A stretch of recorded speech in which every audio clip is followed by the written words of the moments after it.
L'objet de ce point de presse, c'est d'éclairer l'opinion sur les différents actes posés par notre régime pour faire barrage, évidemment, aux tentatives de manipulation de l'opinion, ce qui est le jeu favori de l'opposition et de Macky Sall qui pense pouvoir tirer les ficelles depuis là où il se trouve.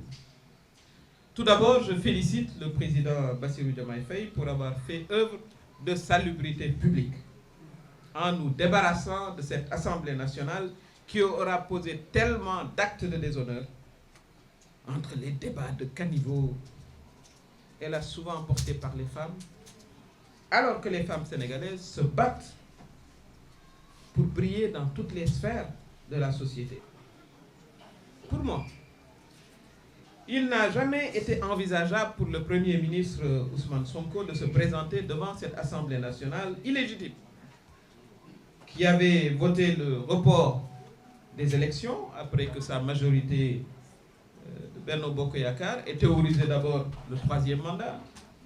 Ensuite, cette majorité a voté la scandaleuse loi d'amnistie pour taire le nom sur les morts du régime de Macky Sall. Et à ce sujet, je réitère ma position personnelle pour l'abrogation de cette loi d'amnistie pour que les victimes aient droit à la justice. Ceux qui ont tué et torturé doivent répondre de leurs actes.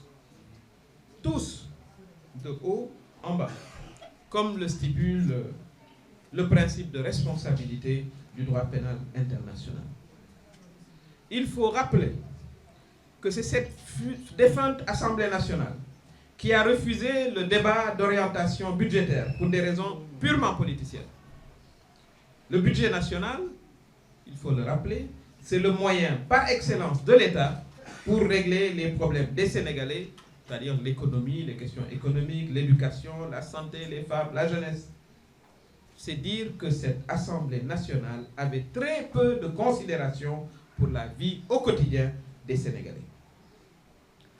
En violant allègrement la loi, l'Assemblée nationale, à travers la majorité mécanique de Benno Bokk Yakaar, a convoqué le Premier ministre Ousmane Sonko le 11 septembre dernier, sur instruction de Macky Sall, pour une séance de friture. Le président Bassirou Diomaye Faye a adopté dès le départ la posture de chef de l'État, père de la nation, en laissant en place les 2 présidents du HCCT et du Conseil économique, social et environnemental nommés par Macky Sall. Il a voulu une coexistence pacifique dans la période de transition jusqu'au renouvellement de l'Assemblée nationale, mais son message n'a pas été entendu.